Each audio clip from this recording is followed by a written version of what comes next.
Mesdames, Messieurs, bonjour, bienvenue à une autre édition de 11 Montréal, retour au boulot pour notre podcast, notre balado, 16 août. On est content de vous avoir. On enregistre donc le 16 août en matinée. Frédéric Laure avec vous en compagnie du Capi éternel, Monsieur Patrice Bernier. Bonjour, Monsieur Bernier.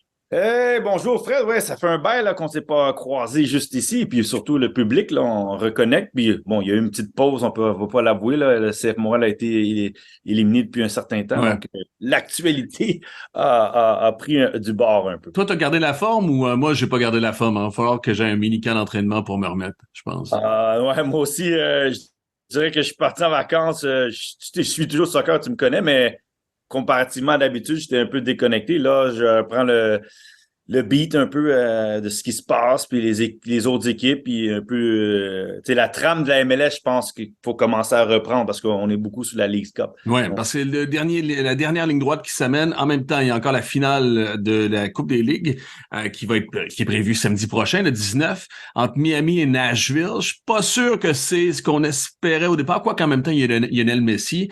On a regardé, on se textait pendant le match de Philadelphie et Miami hier. Bon, Miami a rossé Philadelphie, là, une bonne claque au visage quand même, 4-1.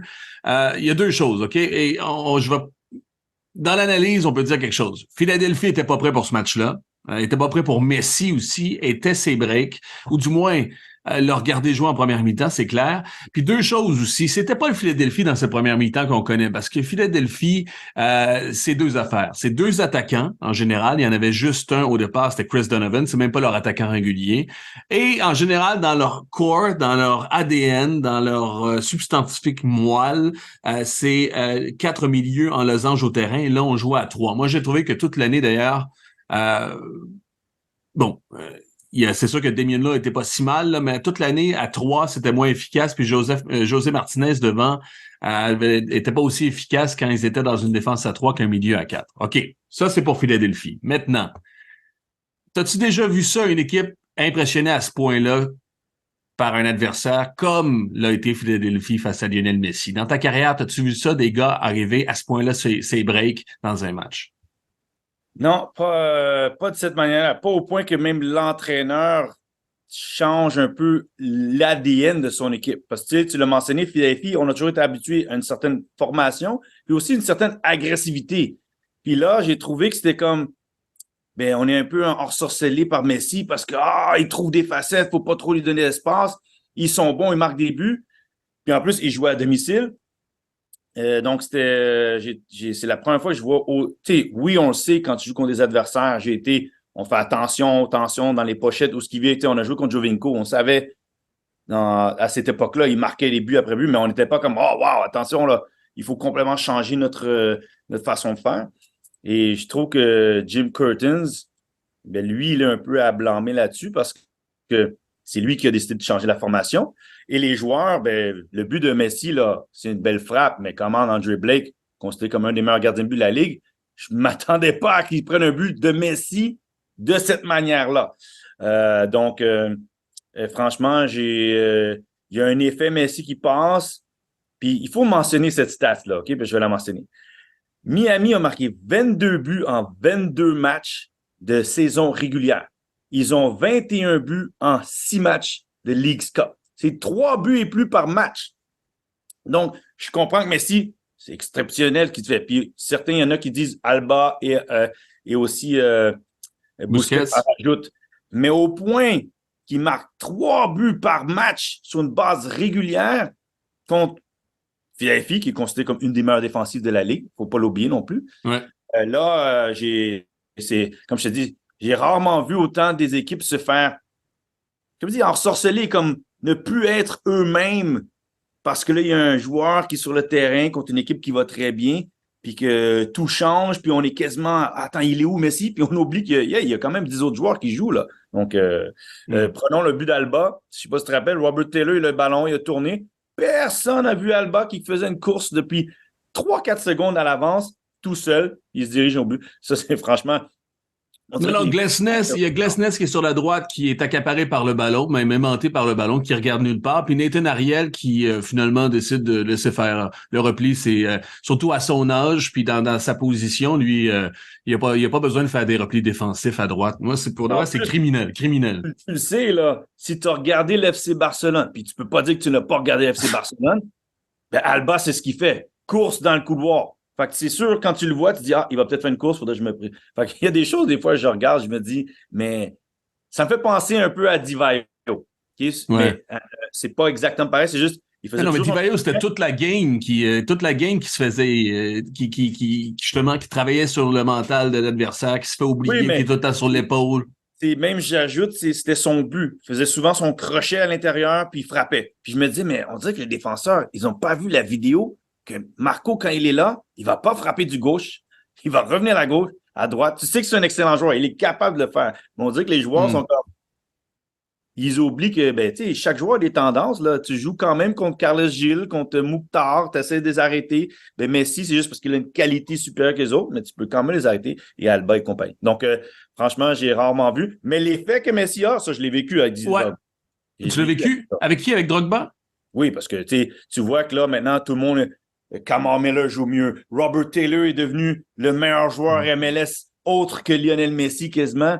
Donc, quand Drogba est arrivé, tu l'as senti, tout le monde était comme, on veut jouer avec Drogba, on veut démontrer qu'on a les mêmes qualités, qu'on a des qualités que Didier, on peut jouer à son niveau. Donc ça, cet effet-là, puis n'oublions pas, là, Messi, lui, il a quand même Busquets et Alba qui arrivent, donc c'est pas des petits joueurs là, qui l'entourent, mais ça, cet effet-là, je l'ai vécu à une échelle comparative quand Drogba est arrivé en 2015, puis n'oubliez pas, il a marqué 11 buts en 11 matchs. Parce que ce match-là, Pat, c'est intéressant parce qu'il y a deux effets. Il y a l'effet qui amène ses joueurs, ses propres coéquipiers vers le haut, qui les tire vers le haut. Mais inversement, l'adversaire est impressionné.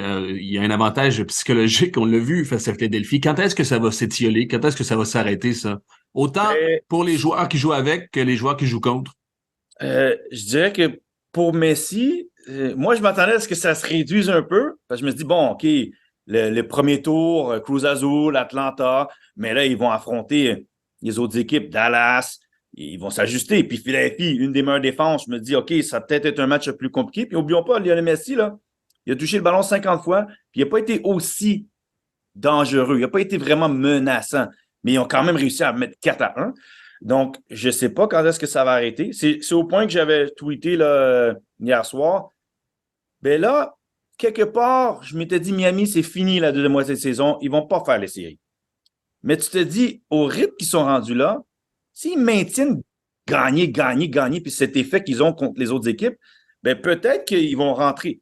Je ne dis pas qu'ils vont faire, mais peut-être qu'ils vont rentrer dans la conversation s'ils sont capables de maintenir l'ascension qu'ils ont présentement parce qu'ils sont en finale, puis ils ont 12 matchs à jouer, donc un ou deux de plus que le CF Montréal et les autres équipes sont devant eux. Un Donc, plus que le CF Montréal, ouais. donc imagine s'ils maintiennent ce cap de juste gagner, parce que là, c'est sûr, c'est un tournoi. Est-ce qu'ils vont être capables de gagner partout? Est-ce qu'ils vont voyager? Il y a des équipes qui vont s'ajuster, mais ils sont sur un bon ascendant présentement. Donc, ils me donnent un léger espoir qu'ils peuvent rentrer dans la conversation. Je n'ai pas dit qu'ils vont faire les éliminatoires, mais qu'ils rentreraient dans la conversation d'une équipe qui peut peut-être venir titiller Montréal, Red Bulls, New York City FC ou DC United qui se battent pour cette 8 ou 9e place. Ouais, ils sont à 12 points des séries, qui est dernier quand même encore dans l'Est, hein, ça n'a pas changé. 12 points des séries avec 12 matchs à jouer. Il y a des matchs aussi sur surface synthétique aussi. Ça risque d'être un autre chapitre dans dans toute l'arrivée de Lionel Messi.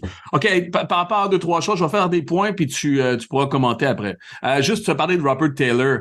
Il y en a-tu un qui profite de l'arrivée de Lionel Messi comme Robert Taylor? En fait, il y a deux joueurs on parle souvent de scène ou de mise en valeur des coéquipiers. À force de regarder Miami, Robert Taylor puis Drake Callender, il est top, Drake Callender. Puis j'ai vu hier un tweet qui disait pourquoi pas l'équipe nationale pour lui. Lui, début de saison, je pense qu'on en avait déjà mentionné parce qu'il avait vraiment fait un excellent début de saison quand Miami était so-so. Puis qu'il rentrait dans la conversation de peut-être devenir un gardien de but dans l'équipe nationale. Fait que ça, je suis moins surpris. Mais Robert Taylor est parti de OK, bon joueur qui a joué en Finlande, qui était en Angleterre dans des divisions inférieures. Puis là, c'est comme le meilleur joueur MLS en activité.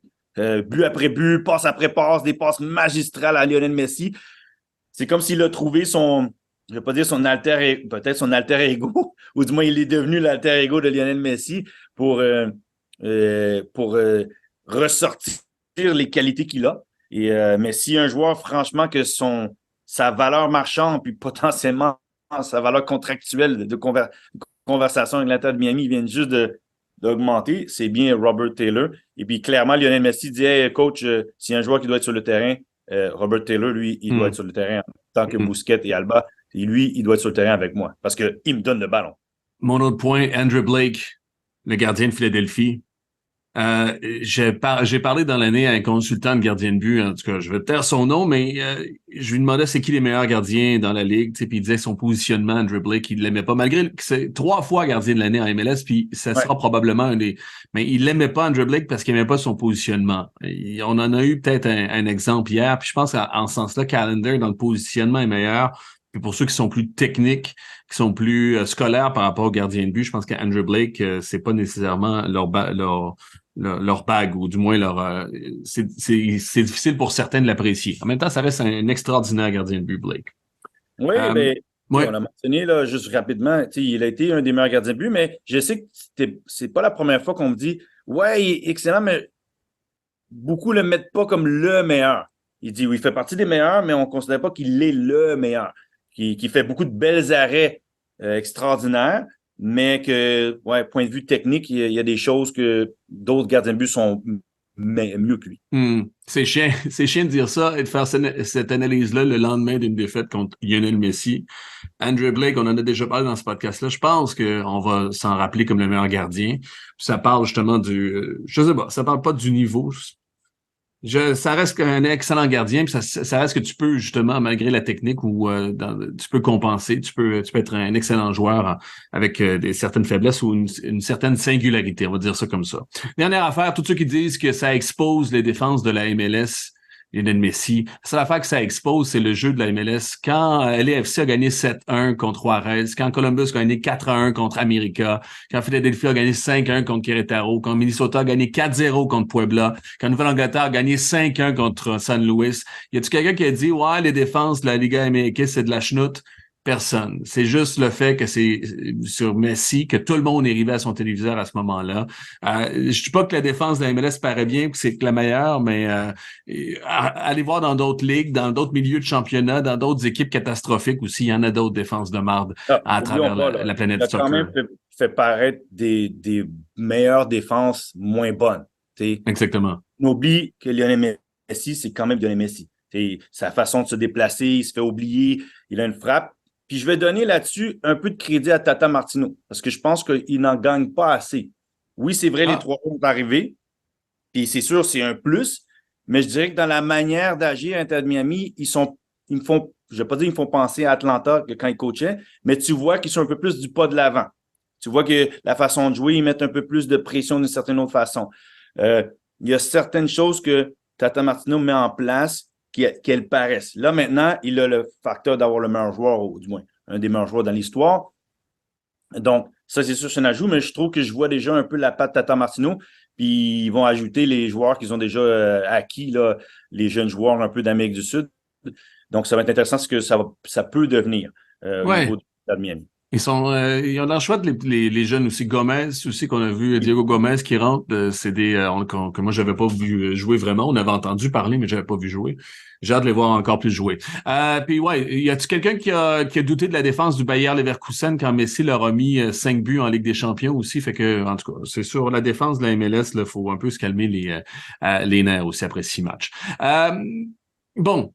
La Coupe des Ligues tire à sa fin. Le prochain balado, ça sera fini. Est-ce que c'est possible parce que c'est un succès parce que Messi? OK? Ça, c'est clair. Clair, la Coupe des Ligues, ça sera pour toujours la Coupe des Ligues 2023, l'arrivée de Lionel Messi.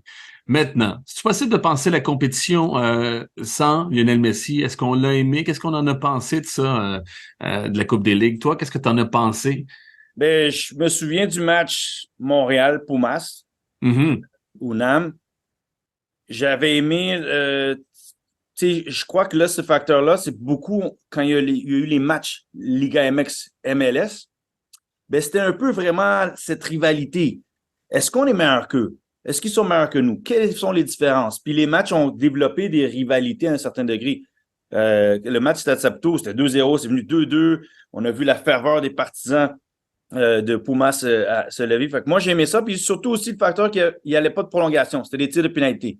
Fait que ça, j'ai trouvé que pour le tournoi, ça a ajouté quelqu'un qui n'est pas nécessairement fan de soccer au point de prolongation, qui dit « Ah, j'en ai eu pour mon argent, j'ai eu des émotions fortes au Stade Saputo. » Je trouve que la Leagues Cup, pour sa première année, elle a eu un bon début. Je pense qu'elle a donné un peu cet effet que c'était do or die, c'était mort subite. Puis que là, ouais, regarde, écoute, les équipes Liga MX, là, ben, ils sont pas si bonnes que ça, là, ou du moins, on est plus proche d'eux qu'on le pense. Donc, ça a mis cet effet-là de comparatif pour la première année. Puis je pense que les Mexicains, si tu en as suivi, là, ils se posent la question, OK, là, on a été gentils, là, vous êtes joués chez vous, même si, bon, il y a des matchs, soyons honnêtes, ils jouaient chez eux pareil, parce qu'il y avait des fans de Club América, Monterrey, Pumas, un peu partout.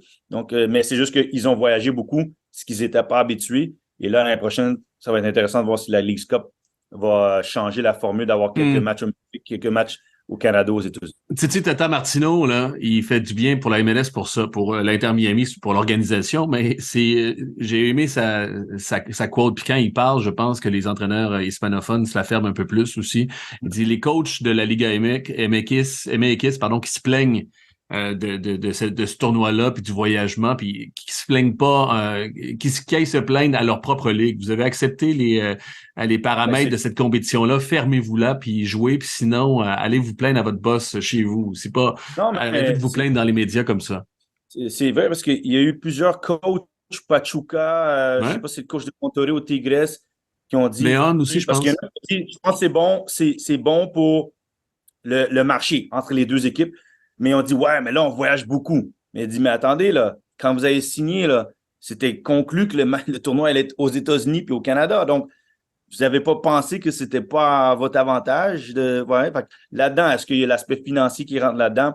Peut-être, mais là, je pense sportivement, il y en a qui ont été sous la sellette, Cruz Azul, il y a des coachs.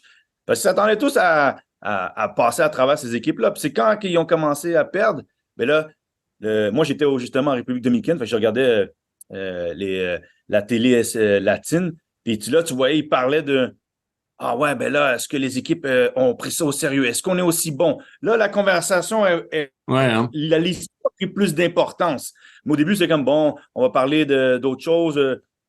On parlait de Messi, mais là, c'est comme, ouais, attends, là. Là, maintenant que toutes les équipes mexicaines sont éliminées, Monterrey, Club América, parce qu'au début, ils se sont dit, bah, Club América, Monterrey, Tigres, ils vont finir par gagner le tournoi de toute façon, on est meilleur que vous. Et là, ben, un instant, la finale, c'est c'est une finale toute américaine, ou du moins toute MLS. Et donc, oui, mais je pense que d'autres, ils vont revoir pour l'année prochaine que ce tournoi-là ne sera pas au niveau distance ou voyage, pas juste favoritisme aux équipes MLS. Ouais. As-tu entendu la même chose? Moi, il y a deux coachs qui m'ont dit l'an prochain, on joue au Mexique. Est-ce que au niveau logistique, je suis pas certain que tous les matchs peuvent être joués au Mexique, mais il va y avoir des games l'an prochain au Mexique. Mais il y a des coachs qui sont sous l'impression, under the impression that on va jouer au Mexique l'an prochain. Ben, je serais pas surpris, comme je t'ai dit, que je sais pas comment ils vont faire un classement, mais que quand tu es dans un groupe, une équipe mexicaine va avoir un match chez elle puis un match sur la route. Moi, ça me surprendrait pas que tu peut-être pas tous, mais ils vont faire un ratio que une équipe mexicaine pourrait avoir un match chez elle et un match sur la route. Parce que là, maintenant, ils ont compris, là, Club América va peut-être vouloir remplir son stade ou Tigres va pouvoir jouer à domicile. Parce que je sais que le gars Monterrey, il a dit, attends, on a joué un match à Seattle. Après ça, on est venu venir à Nashville. Là, ils ont dit, ben, bienvenue dans la MLS. C'est ça, jouer les matchs dans la MLS. Mais ouais, je serais pas surpris qu'il y a un peu plus de matchs au Mexique l'année prochaine. Cool. Et que pourquoi pas, si les clubs les groupes qui ont une équipe mexicaine, qu'il y a un des deux matchs qui se retrouve sur ça, le Mexique. Ouais, mais moi, je te dis, il y a un coach, entre autres, un coach qui m'a dit qu'il a l'impression que toutes les games seront au Mexique. En même temps, c'est 18 équipes contre 30 équipes l'an prochain de la MLS. 18 équipes Ah, mexicaines, 18 équipes nord-américaines, du moins MLS. Au niveau logistique, c'est plus difficile à faire. Puis, hey, est-ce que tout ça aussi, parce que là, on commence en disant, puis ils ont un peu raison, les Mexicains. Bon, à ce moment-ci de l'année, en déplacement, on est au début de l'année. Ça paraît au niveau sportif, il y a un avantage pour les équipes de la MLS. Ce qu'on dit au début de l'année, l'an prochain, en fait, début de l'année du calendrier en Ligue des Champions, les équipes MLS sont en début d'année, ont compétitionné contre des équipes de la Liga MX qui sont plus en train, qui sont plus en rythme. Est-ce qu'il va falloir penser justement se réaligner sur le calendrier mexicain et ultimement international aussi? Est-ce que ce serait intéressant pour la ben, MLS? je suis d'accord pour ton dernier point sur l'international. Là, c'est le revers de la médaille pour les équipes mexicaines. Ouais, la Ligue des champions, vous la gagnez, mais on pourrait dire que les équipes MLS sont en départ de saison, En début d'année? Mhm. sont pas fraîches, ils n'ont pas le rythme. Vous avez déjà 8 ou 9, 10 matchs de saison dans vos jambes. Là, eux autres, ils en ont joué 2, 3, puis les équipes MLS sont en moitié de la saison, ou même 3 quarts de la saison. Et donc, ça, à ce niveau-là, je pense pas que ça va changer, mais c'est plus le calendrier international parce que l'année prochaine, il va y avoir la Copa América qui est normalement mi-juin, début juillet ou mi-juillet. Fait que là, est-ce que le Leagues Cup va se maintenir à cette date qui est fin juillet? Je pense, parce que là, tu as des équipes, tu as des joueurs qui vont sûrement peut-être partir à la Copa América et compagnie. Puis, dans le calendrier, tu veux mettre ça où, quand? C'est soit tu le mets dans une période morte, ça veut dire décembre et février, mais pas tout le monde peut jouer à domicile. C'est pour ça que là, peut-être des équipes mexicaines recevraient les matchs parce que Montréal ne pourrait pas jouer chez elle en mois de décembre, ou du moins, elle serait obligée de jouer au stade olympique, admettons.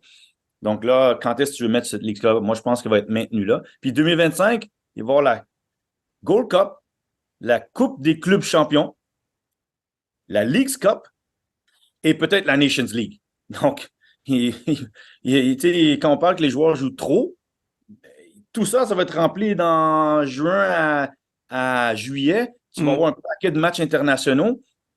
Et n'oublions pas, il y a l'euro, il y a tout ça aussi qui se rentre là-dedans, parce que 2024, l'euro s'ajoute là-dedans. Là. C'est pas parce qu'il va y avoir plusieurs joueurs qui vont partir en Europe, mais je veux dire, il y a beaucoup de soccer en même temps.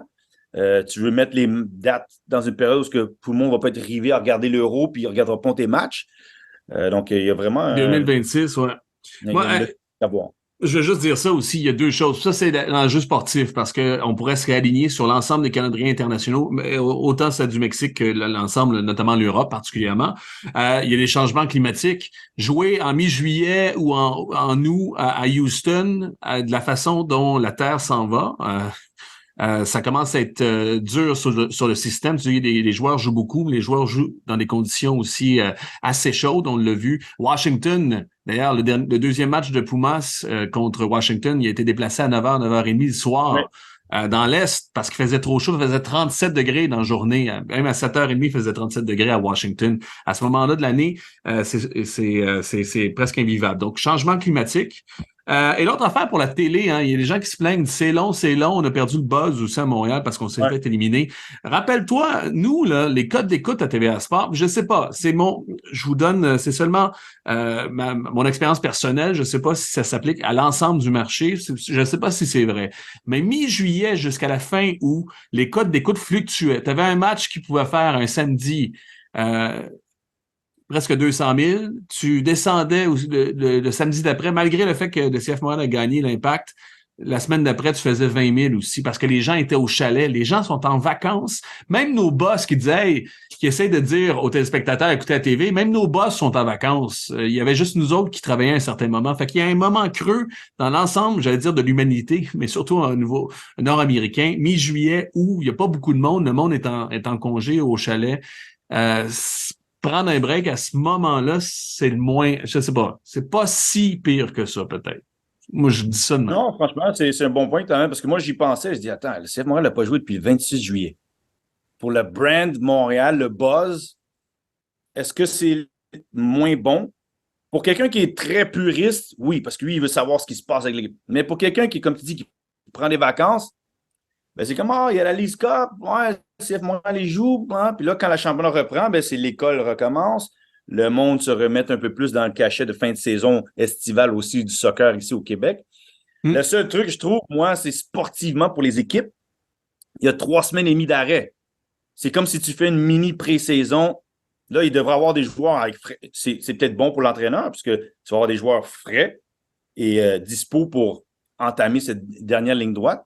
Mais pour le marché ici au Québec, peut-être, tu as raison, les codes d'écoute au mois de fin juillet puis début août ne sont pas les meilleurs, donc c'est peut-être pas si mal qu'il n'y ait pas de match. Mais je dirais que dans le calendrier, c'est comme un peu drôle. Ils ont joué comme 10 matchs en un mois. Là, d'un coup, 3 semaines et demie, pas de match. Puis pas de match amical non plus. Là. C'est pas comme si tu as un avant-goût de dire Montréal a joué contre Charlotte en préparation. Tu peux reprendre. Il y a même pas de. Ils n'ont même pas eu le droit, ou du moins c'est ce qui est dit, qu'ils n'avaient pas le droit de jouer des matchs amicaux avant que la saison reprenne en fin de semaine. Ouais. Il s'agit de relancer la machine. Ça, c'est une autre affaire. C'est un problème marketing, mais voici peut-être des défis avec le changement climatique, TV, fenêtre de transfert, Pourquoi pas avoir un match de gala? nombre de matchs aussi. Ouais, vas-y. Match de gala, je sais pas, ça s'est trouvé un match qui... Et je sais que là, les ligues ont repris, là, mais peut-être que tu peux avoir un match d'une équipe européenne qui vient jouer ici. Là. Ça, au moins, la sphère soccer se maintient, même si ton équipe locale ne joue pas. Au moins, tu as un engouement toujours soccer qui est constant. Puis là, la saison reprend 1 ou 2 semaines après. Là. Voilà. OK, on va faire une courte pause. Au retour, justement, on veut parler du CF Montréal qui amorce le dernier droit. 11 matchs à faire, on va parler de ça. Puis on va te parler aussi de John Herdman. Je pense que je t'ai envoyé une formulation assez particulière. On va en parler de l'autre côté. Ouais, vous écoutez toujours 11 Montréal. Frédéric Laure avec vous en compagnie de Patrice Bernier. OK, pour parler, on n'a pas parlé notamment de l'échange de Rudy Camacho, puis c'est parce que c'est important ici où j'en parle au podcast. Là, on n'en a pas abordé ce sujet-là. C'est important de le faire, je pense, pour les gens qui nous écoutent. Puis, il y a beaucoup de choses qui ont été dites là-dessus. Il y a beaucoup de communication qui a été faite à propos de cette transaction-là. Et je me demande comment entrer dans le sujet pour que ça soit intéressant pour les gens qui nous écoutent. J'ai formulé beaucoup de questions à te lancer comme ça pour lancer notre discussion. Puis, la meilleure que je pense que j'ai trouvée, c'est est-ce que tu penses que ça te dérange pas tant que ça, le CF Montréal, s'ils font pas une série cette année? C'est un peu empoulé, tu comprends, mais ouais, c'est-à-dire... est-ce que dans les bureaux, ils se disent, bon, si on ne fait pas une série cette année, c'est pas si grave? Parce que ma prémisse, c'est que sans Camacho, le CF Montréal est moins bon. Est-ce qu'il est moins bon de 5 de 10 de 25 de 50 je sais pas. Mais je pense que c'est un fait plus ou moins prouvable. C'est-à-dire que cette équipe-là, 2023 du CF Montréal, est moins bonne sans Rudy Camacho. Ben oui, c'est une grande perte. Là. On ne va pas se cacher. Rudy Camacho, les 2 dernières années, il y a un rouage important du 11 partant. Un, avec ballon, parce que c'est quand même quelqu'un que je pense qui a une bonne première passe, qui s'est temporisé aussi. 2, depuis qu'il est dans l'axe central, il est devenu vraiment ce général. On l'a vu, quand il n'a pas été là, la défense n'a pas agi pareil. Il a son sens d'anticipation. Peut-être des fois, on ne lui donnait pas assez de crédit, justement. On l'a dit, on sait qu'il jouait bien, mais on ne donnait pas assez de crédit de sa présence dans le milieu de 3. Et je crois aussi pour ses partenaires, c'est quelqu'un qui est rassurant. Parce que quand il a le ballon, il prend des bonnes décisions, il fait des bonnes premières passes qui relancent l'attaque. Et là, qui va faire ça? On sait qui va prendre sa place. Waterman, fort probablement Campbell. Moi, je pense Corbeau. Pas Campbell, hein? Pourquoi? Attends, je s'arrête là. Campbell, moi, je l'aime beaucoup encore. Mais axial, droit ou gauche, c'est sa qualité de dribble. Vincent n'arrête pas d'en parler. Sa qualité de dribble, sa qualité de percussion qui peut être intéressante. Oui. Mais libéraux, ça a été une catastrophe, non? De ce que j'ai compris, il a souvent été... Nous, on a tous vu la même chose. Quand il est dans le milieu, on n'est pas en confiance avec sa prise de décision que quand il est sur le côté. Quand il est sur le côté, tu l'as dit, Vincent l'a mentionné, il monte la balle, il a ses talents offensifs qui apportent quelque chose. Sauf que moi, je pense que son côté athlétique, je n'ai même pas pensé, je l'ai vu à l'entraînement, on l'a souvent mis là, parce que je crois qu'on se dit, ben lui, vu que c'est le plus vite des 3 de tous, ben il est en arrière, il va un peu mettre de l'eau sur le feu quand ça arrive. Mais moi, je suis d'avis, comme vous, que même si tu le mets à droite, il peut toujours sauver la parade. Kamar Miller jouait à gauche. C'était un des plus vite des trois. Donc, moi, je préfère mieux Corbeau au milieu. Je pense qu'il a à peu près les mêmes caractéristiques que Camacho. Du moins, il y a des similitudes. Waterman l'a déjà fait, mais on semble vouloir l'avoir à droite ou à gauche. Puis Alvarez, on cherche à le découvrir encore. Est-ce que c'est quelqu'un qui est central? C'est un gaucher? Est-ce qu'il va être plus à gauche?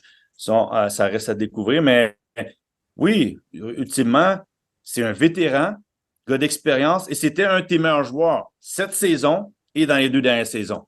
Donc, qui part, ben, ça ne se remplace pas juste de même, là. C'est pas comme si les autres défenseurs nous avaient convaincus que, OK, quand Rudy n'est pas là, écoute, Waterman fait la job, puis la défense est parfaite. Non, quand il n'a pas été là, on a senti que la défense sortir le ballon, c'était plus difficile.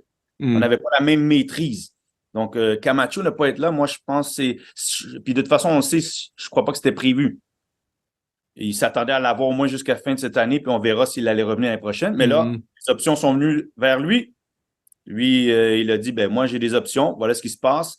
Et on l'a transféré. Mais là, pour la défense, qui a quand même encaissé pas mal de buts cette saison, ça va être intéressant de voir comment rapidement ils vont donner de la confiance et de l'assurance cette défense-là. Ne plus avoir Rudy Camacho. Et moi, comme je t'ai dit, c'est cette première passe. Il était capable de briser la ligne facilement, une passe. Personne ne m'a démontré qu'il était capable de faire ce que lui, il fait avec le ballon. Mais tu as raison, Corbeau, même c'est pas le même type de passe, mais Corbeau, c'est la qualité de passe de tous ceux que tu as nommés, c'est celui qui en a le plus. Moi, je veux parler de la communication parce que j'en arrive là en disant le sentiment que j'ai, c'est que le CF Montréal se dit c'est pas si grave si on fait pas les séries cette année. De toute façon, on pense pas aller très loin aussi. Fait que ces sentiments-là qui, en tant qu'observateur, que ça me donne. Je veux parler de communication parce qu'Olivier Renard, encore, il y a un twistage à faire. Dans un premier temps, moi, ce que j'aurais aimé qu'on me dise, c'est que on a des jeunes, je pense que cette équipe-là est 5% moins bonne, peut-être sans Camacho, mais avec Alvarez qui va être bon, c'est ce qu'on anticipe, avec Corbeau qui est déjà très hot, puis avec Campbell qui est capable d'en faire plus aussi. C'est là-dessus qu'on a investi dans notre défense, puis c'est là-dessus qu'on s'en va. Je pense qu'on peut faire des séries avec ces gars-là qui ont du talent cette année. J'aurais aimé ça, entendre ça un peu plus de sa part, parce qu'il disait, je sais pas, il vient tout le temps sur, je sais pas de miracle, j'ai pas de moyens, il a raison, là. Il a raison, mais j'aimerais qu'on y croit. On dirait que lui-même, il croit pas tant que ça aussi dans cet échange-là. Je te comprends, c'est parce que c'est comme le ton. Exactement. Tu fais le ton positif, on va dire, on a fait un échange, mais nous, on voit le futur, puis les jeunes qu'on a, on voit qu'on peut déjà potentiellement faire les séries. On est peut-être même un pas en avance de 2021 parce qu'ils ont fait référence que quand le Français était là, il dit, avec les jeunes qu'on est là, on est déjà en position des séries. Quand peut-être il y a 2 ans, on n'était même pas dans cette conversation-là, où c'est venu vers la fin de la saison. Et puis que tu le mentionnes, c'est comme là, on est comme un peu mesuré. Mais. Puis c'est pas moi, c'est pas de ma faute, là, c'est ça qui est arrivé. Il a dit, hey, tu es emballé un peu plus. Je pense. C'est le ton, t'as dit. C'est le ton, t'as raison. Le ton. Ouais. Hey, puis je t'interromps parce que je veux absolument le dire ça aussi, parce que j'ai un ami qui m'a dit ça, parce qu'Olivier Renard a dit il y avait 3 choix à Rudy Camacho, puis on lui a donné les 3 choix. Puis mon ami m'a dit il est smart, tu sais, ça l'honore, ça, Olivier Renard. Mais voyons donc, ça l'honore. 3 choix. Premièrement, Rudy Camacho, tu peux rester jusqu'à la fin de l'année sans contrat, on n'est pas sûr de te remettre.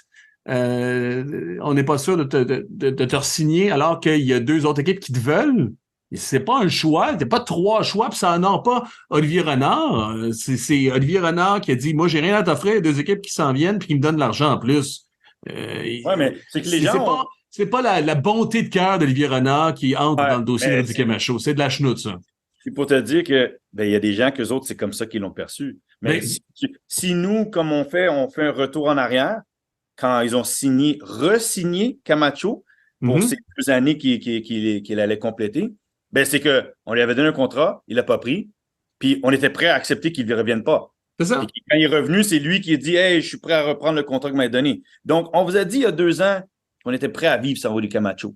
Et là, le facteur qui part, c'est qu'on vous a dit que c'est correct, on accepte qu'il allait partir parce que la philosophie, c'est on va chercher des joueurs à potentiel, on les réinvestit et les joueurs plus âgés ou les vétérans, à un moment donné, on ne va pas leur redonner un meilleur contrat. Qui revient à la conversation de Romel Kyoto, qui lui vient à la fin de ce contrat cette année, qu'on fait un peu ce jeu de tu sais, voilà, parce qu'on ne sait pas. Romel Kyoto n'a aucune idée qu'il revienne, là. Même Mhm. s'il est blessé, là, on se dit que il finit l'année puis il a peut-être en sa faveur Romel Kyoto parce que les attaquants ne performent pas.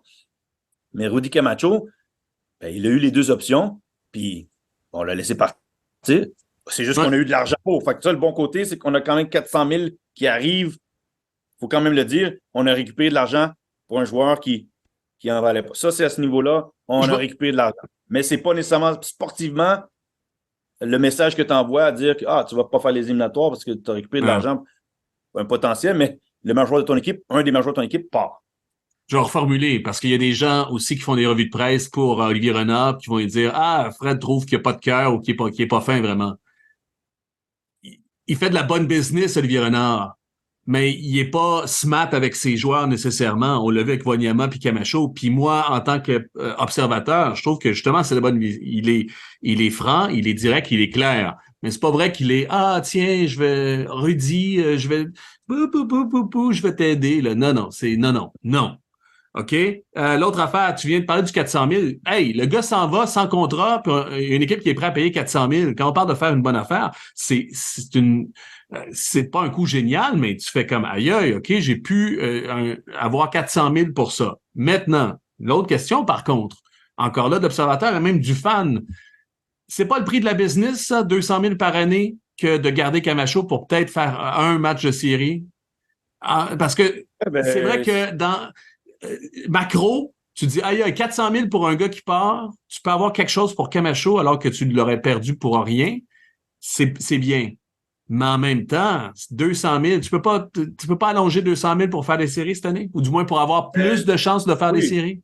je comprends. C'est parce que dans l'optique d'un club, c'est la partie financière du club, c'est retombé ou c'est revenu. Puis tu as la partie sportive qui dit, nous, on a une philosophie. Puis voilà, on a potentiellement un retour pour un joueur que il y a 2 ans, on allait perdre sans contrat. Et que là, on a un contrat, puis on a de l'argent. C'est si on y va, là, c'est pas exactement ce qui est. Oui. C'est comme si tu avais regagné son salaire de l'année sur cette année, même si c'est pas exactement ça le cas, là. Donc, c'est une bonne business. Mais, comme j'ai dit, vu que tu es proche des séries, est-ce que tu dis non à 400 000 pour un joueur que potentiellement, moi, on le sait, là, n'allait pas être signé à la fin de l'année? Donc, ça, c'est la partie, tu dis, c'est un no-brainer. Je vais prendre l'argent de quelqu'un que je ne pense pas que je vais re-signer l'année prochaine.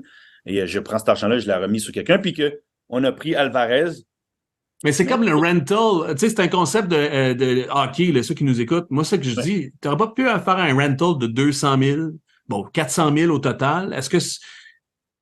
Combien ça vaut faire les séries à Montréal, même juste un match? Parce qu'on s'entend. Je pense pas que la Coupe MLS s'en vient cette année. Puis personne n'y croit. Mais en même temps, pas faire les séries, est-ce que ça vaut 400 000? Non, je comprends. Reversement, tu Ce que sais. tu veux dire. Puis j'ai pas de réponse. Je pose la question encore, puis il y a des gens qui nous écoutent qui vont répondre, qui vont avoir leur C'est propre intéressant réponse. parce que comme tu dis, tu as potentiellement un match de série à domicile qui te rapporte de l'argent, là, disons. Et surtout 400 000 dans une équipe qui dépense le moins en MLS aussi. Ça, c'est une autre aussi perspective, parce que si tu pognes 400 000 en disant, ouais, je paye 14 millions insigné, je comprends un peu. Mais là, en tout cas, OK. Juste finir là-dessus, ils vont-tu faire des séries? Si on boucler la boucle, Montréal est 10e présentement. 6 matchs à domicile, 5 à l'extérieur. Ça, c'est la bonne nouvelle. J'ai juste fait la liste là, des équipes. Ça serait peut-être un peu lourd de vous faire toute la nomenclature, mais Atlanta, notamment devant, a 5 matchs à domicile, 5 matchs à l'extérieur aussi. J'insiste sur Atlanta parce que, puis Vincent roule des yeux à chaque fois que j'en parle, mais moi je pense qu'Atlanta, ça s'en va vers le Oui, bas cette je suis saison. d'accord, je me rappelle, tu en avais parlé il y a peut-être 2 mois. Avant la game de Montréal, Atlanta aussi. Et là, ils sont dans une passe, tu dis, OK, ils savent marquer, mais ils encaissent des buts, là. C'est terrible, là. Ils encaissent pas mal de buts. Et moi, je pense qu'ils sont, oui, je suis d'accord avec toi, ils doivent se retourner rapidement. Là, le côté, c'est qu'ils vont affronter Montréal. Okay? Fait que, ils vont affronter Montréal, donc l'adversaire peut être direct, si on veut dire. Ouais. Montréal, tout le monde a dit Montréal, un des calendriers de fin de saison les plus avantageux. Mais je ne sais pas quel avantageux. Oui, à domicile, parce qu'ils vont bien, mais sur les 6 matchs, tu as vu qui affronte? Ah ouais. Ils affrontent la Nouvelle-Angleterre, Columbus, Cincinnati Et Chicago a un adversaire direct que t'as pas battu chez elle l'autre fois. Donc, tu sais, je ne vais pas dire qu'il ne peut pas les battre, mais je veux dire, ce ne sont pas des matchs faciles. Et sur 6 matchs à domicile, tu as des équipes qui sont au-dessus de toi, qui se battent, puis Cincinnati se bat pour la première place, puis New England aussi. Donc, ça ne sera pas aussi facile. Et surtout, c'est que le facteur, c'est sur la route, tu n'es pas très bon. Même, on va dire, c'est pauvre cette année sur la route. Donc, il faut que tu maintiennes ta cadence de gagner des matchs à domicile, mais les adversaires qui s'en viennent ne seront pas faciles non plus. Et après ça, tu voyages à Atlanta, tu voyages à New York City FC, tu voyages à Orlando et tu dois aller à Columbus, le dernier match de l'année. Pour finir. Puis Columbus, ils ont une sacrée équipe aussi. C'est la meilleure offensive, ou du moins de création offensive, c'est la meilleure attaque dans la Ligue. Ouais. Pas en chiffre de buts marqués, mais en opportunités créées. C'est pas le bon côté. C'est que Montréal surperforme par rapport à ses créativités, parce que j'ai fait la stat. C'est ce qui est intéressant. À domicile, 12,3 buts projetés, 17 buts marqués. Sur la route, 12,3 buts projetés, 5 buts marqués. Donc, ça te dit, il y a un problème. Puis, un attaquant a marqué. Tu scores plus que tu devrais, en gros, à domicile. Tu scores moins que tu devrais à l'étranger. Mais il y a vraiment un écart. Là, comme tu dis, tu scores plus. OK, tu as un 30% de plus que tu marques de ce qui est projeté. Mais tu as comme 60% de moins de ce que tu as projeté de marquer, ou 50%, pardon. Et donc, un peu plus de 50%. Puis, il y a juste un attaquant qui a marqué sur la route. C'est Sunusi Ibrahim, sur 5 buts. Donc, mais ils ont marqué 10 des 17 buts. Donc, c'est comme je dis, il faut vraiment qu'à domicile, ils maintiennent le cap d'être l'équipe qui performe, ou du moins une des équipes qui performe le mieux chez elle. Ça met un peu de pression, sachant que tu vas affronter tous ces adversaires qui s'en viennent chez toi dans les prochaines semaines. Donc, les 6 premiers matchs sont importants pour le CF Montréal, de 4 à domicile, 2 sur la route, et tu joues contre ton rival de toujours, Toronto, qui est, même si on sait qu'ils ont l'ascendance au Toronto, c'est jamais facile. C'est pas des matchs qui sont donnés. Donc, les 6 prochains matchs vont vraiment placer Montréal à rester dans la conversation, être dans une position éliminatoire, ou potentiellement peut-être laisser d'autres passer par dessus. Être largué. Hey, juste parce que j'ai fini à propos d'Atlanta aussi, tu parlais de calendrier difficile. Atlanta, les 3 premiers matchs, là, il en reste 10. Leurs 3 premiers, Seattle, Nashville, Cincinnati. Puis leurs 3 derniers, Philadelphie, Columbus, Cincinnati. S'il y a une équipe qui l'a difficile aussi, c'est Atlanta. Puis, on l'a vu pour Miami, hein? La défense, wow! Mais ça, Renaud, c'est un boulevard. Puis juste aussi, à noter, NYCFC, 7 matchs à domicile, 3 à l'extérieur sur 10 qui lui restent. Ça aussi, à garder un œil là-dessus. Montréal est un des déplacements, d'ailleurs, le 30 ou à la fin du mois. Donc, Montréal s'en va au Yankee Stadium. OK, il faut parler rapidement. John Herdman. Je vais le dire, puis en tout respect, Menera quitte le bateau, non? John Herdman serait pressenti à Toronto. Là, on va mettre les breaks aussi. Pressenti, il y a eu des contacts, il y a aussi beaucoup de communication là-dedans. C'est pas la première. On va commencer peut-être là-dessus. L'an dernier, je sais pas si on l'avait dit, puis je sais pas à quel point on peut le dire, mais Herdman avait flirté avec une équipe de MLS aussi. Donc, c'est pas la première fois qu'on entend Herdman qui veut trouver un poste d'entraîneur-chef en MLS. T'es d'accord? Toi, tu t'avais MLS, dans un club normal, là, je pense que ça a toujours été son ambition d'être coach de club. Donc, mais c'est vrai que l'année passée, son nom a circulé. Je ne me rappelle plus si c'est Portland. Oui, c'est Portland. C'est Portland. Avant que Savarese re-signe. En plus, il faisait très bien avec l'équipe nationale canadienne, mais on se comprenait que, lui, il était accentué sur la Coupe du Monde. Là, depuis que la Coupe du Monde est passée, c'est plus la même équipe du Canada. Et il y a eu une rumeur que la Nouvelle-Zélande était intéressée à lui. Tu joues jeu de communication. Jeu de communication, il revient encore là, ici, là, avec TFC. Moi, je pense que Bobby Smyrniotis mériterait plus. Ça, c'est mon opinion de ce qu'il a fait à Forge et d'avoir une opportunité d'être entraîneur MLS. Mais ce serait intéressant, John Herdman, à Toronto FC pour voir ce qu'il serait capable. Parce que je pense qu'avec l'équipe nationale canadienne, présentement, il ne m'a pas démontré qu'il va les permettre d'arriver à un autre cap. Non. Non, puis lui, peut-être, tu sais, parce qu'on en est aussi, c'est une question d'opportunité aussi, puis même de mise en marché, de branding, de patine. Est-ce que John Herdman, c'est encore le bon entraîneur? Là, c'est sa qualification, tout le monde disait, ah, John Herdman, il est bon. Là, maintenant, depuis la Coupe du Monde, après, là, ça commence à se fissurer aussi. Si le Canada se qualifie pas pour la Copa América aussi, qu'est-ce que ça fait sur son standing, sur son statut, sur son CV d'entraîneur? Pas certain qu'il est aussi attrayant. Alors, faut battre le fer pour lui, en tout cas. Ouais. J'ai l'impression pendant qu'il est chaud. Puis en plus, je peux ajouter que vas-y. propos, après la finale perdue de Ligue des Nations à Las Vegas, à propos de l'équipe de l'Association canadienne, là, que bon, on est en péril, puis qu'on ne dépense pas, puis qu'on est cheap. Ça, disons que là, tout d'un coup, ta vague de confiance ou de valeur par rapport aux gens qui t'embauchent était haute. Tout ce que John dit, ça va. Là, maintenant, on se pose des questions et en plus, tu es prêt à nous attaquer.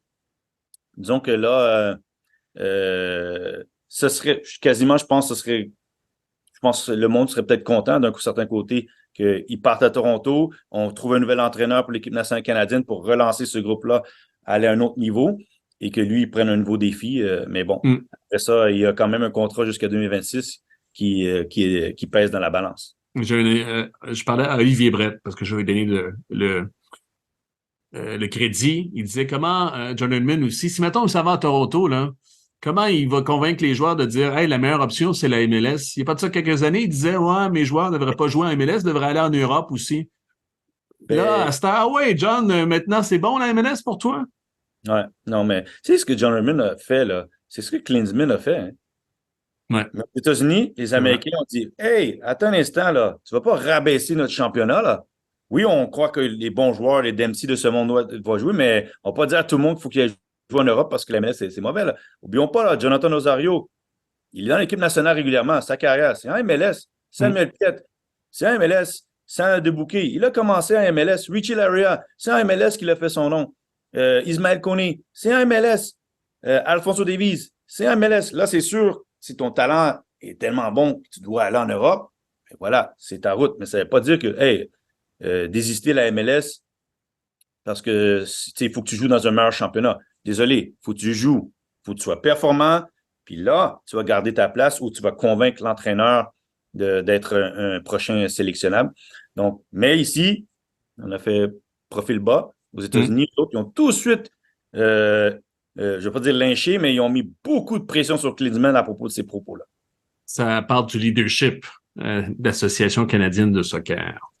Voilà, je pense que c'est le point d'exclamation là-dessus. Est-ce qu'on a raté quelque chose? As-tu quelque chose que tu veux nous dire, des paroles de sagesse sur lesquelles tu veux nous laisser pour ce podcast? Non, franchement, ben, content de retour parce qu'on est sur la dernière ligne droite, qu'on reprend de la vie. Hein, et ben, ça va être intéressant à suivre parce que les matchs vont s'enchaîner. Là, et puis tu sais, franchement, il ne faut pas oublier. Restons sur un ton positif. Le CF Montréal est en 9e place ou 10e place, à 1 point de la 9e place. Donc, un fameux match en main face à DC. Hein? Exactement. Ils ne sont pas comme s'ils sont. Là, on ne peut pas vous dire qu'ils sont pourris. Là. C'est juste dire la traque est quand même. La marche, elle n'est pas si facile à passer par-dessus. C'est pas comme s'ils ont 6 points d'avance sur des équipes. Ils doivent se battre comme ils ont fait cette saison. Donc, non, mais des positifs, tu sais, moi, j'en ai plein. Opoku et Duke reposés et aussi peut-être qu'ils vont retrouver un peu d'élan. Samuel Piette qui est revenu, qui a été excellent. Nathan Saliba qui torche. Wanyama ses genoux. Nathan Saliba a pris du coffre au courant des prochaines semaines. Jonathan Sirois, un nouveau contrat. N'oublions pas, on parle de Rudy Camacho qui part, mais Jonathan Sirois, on l'a confirmé. C'est numéro 1. Il est en poche. Peut-être potentiellement sera revendu, mais au moins, on officialise qu'on croit dans son potentiel comme le numéro 1. Donc, il y a beaucoup de bonnes choses. La Setter reposée aussi. Dans les derniers matchs, la Setter, tu sais, ils sont importants, les latéraux en ce moment. Puis la Setter, s'il peut justement amener un peu plus d'étincelles en attaque particulièrement. Là, il y a juste Romel Kyoto il est retourné à l'entraînement au niveau individuel. Mais tu sais, c'est quand même un bon côté. Il y a très peu de blessés.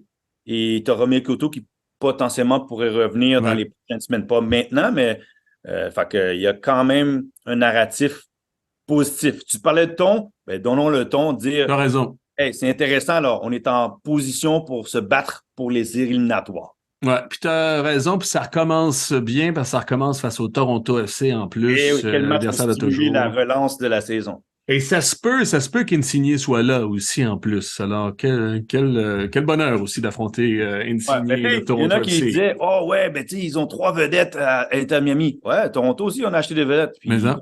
plus. Donc, ça ne veut pas dire que tu avais des vedettes que ton équipe va gagner. Il faut que la chimie se prenne, puis que les gens qui sont les leaders techniques, ben, ils prennent le leadership. Lionel Messi, Mais le leadership. Ouais. merci Toronto à travers ces années. Ils ont été des méchants extraordinaires. Même Michael Bradley va être là. Il pourrait être là aussi dimanche. À Ah, c'est travers vrai, les ça fait années, ils longtemps ont qu'on été l'a des oublié, méchants puis il est de extraordinaires. retour. Non, il Ouais, était ouais. de retour. Lex Luthor, comme certains Nicolas Martineau ou Fred Laure. On se bataille encore pour savoir qui est la paternité du Lex Luthor par rapport à Michael Bradley. OK, hey, j'étais content de te revoir aussi pour un positif. C'était un plaisir de parler soccer avec toi. Merci aussi de nous télécharger. Vous pouvez nous télécharger sur toutes les plateformes de balado. Dimanche, donc, le match du CF Montréal, autant sur Apple TV que sur RDS. On va faire les deux plugs parce qu'on est bien blood ici.